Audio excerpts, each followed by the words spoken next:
저는 어제 다소 크게 오르는 모습을 보고 바로 천연가스 레버리지를 매도했습니다. 최근에 조금 들어간 물량을 얘기하는 것인데요. 그런데 오늘은 꽤 많이 하락하는 모습을 보여서 다시 조금 천연가스 레버리지를 매입했고요. 헨리 허브를 보니까 오전보다는 소폭 오르고 있는 모습이네요.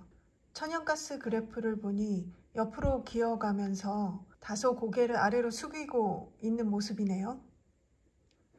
WTI 그래프도 옆으로 기어가고 있는 건 마찬가지지만 천연가스 그래프보다는 좀 더 수평적입니다.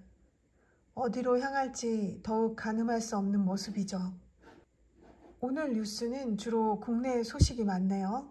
무슨 공급 계약을 했다 이런 건데 이런 건 아무 가격과 관계없는 소식이고요.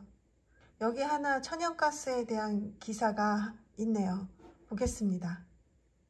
지금 천연가스 업체들이 하나둘씩 생산을 줄이겠다고 선언하고 있고 게다가 점점 늘고 있다고 하죠. 가격이 오를 때까지 그렇게 하겠다고 얘기한답니다. 그런데도 내려가는 이유는 따뜻한 날씨를 가장 많이 꼽는 느낌이에요. 17일 이후부터는 꽃샘추위로 잠시 난방 수요가 늘 것이라고 하긴 하는데 그 추위가 20일까지로 워낙 기간도 짧다고 합니다. 게다가 여전히 재고는 넘쳐나고 있고 고유가로 인해 셰일가스를 증산하고 있는 영향도 있다고 하죠. 프리포트 LNG 수출항 정상화 문제는 3월 중순으로 예상하고 있다고는 하나 더 늦어질 수도 있다고 하고요. 이 말은 수출 물량이 재고로 쌓이고 있다고 해석하면 됩니다. 즉, 3월은 좋지 않겠구나.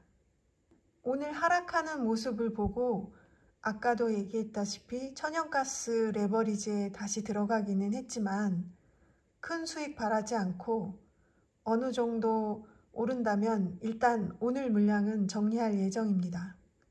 만약에 내려간다면 급락 시점에 좀 더 담을 생각이고요.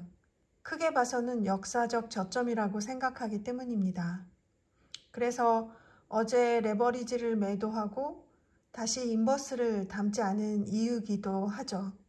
여러 자료들을 참고해서 판단해 보자면 만약에 기대보다 많이 오르는 모습을 보인다면 이번에는 관련 정보를 좀 더 수집해 본 후에 인버스에도 잠깐 진입을 해보려고 합니다. 3월 중순 그 정도에만요.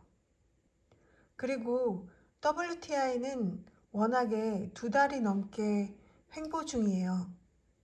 뉴스를 보니 중동 지역에 라마단이 시작되어서 이스라엘과 무력 충돌 가능성이 높아진다는 소식이 있더군요. 그래서 쉽사리 내려가지 않는 모습을 보이고 있는 듯 해요. 유가의 경우는 지금 새롭게 어느 방향으로든 들어가기 어려워 보여서 내버려 두고 있는 상황입니다. $70 초반까지 내려간다면 매수를 해볼 생각이고요. 81, $82 정도까지 급등하는 모습을 보인다면 인버스를 고려해 볼 예정입니다.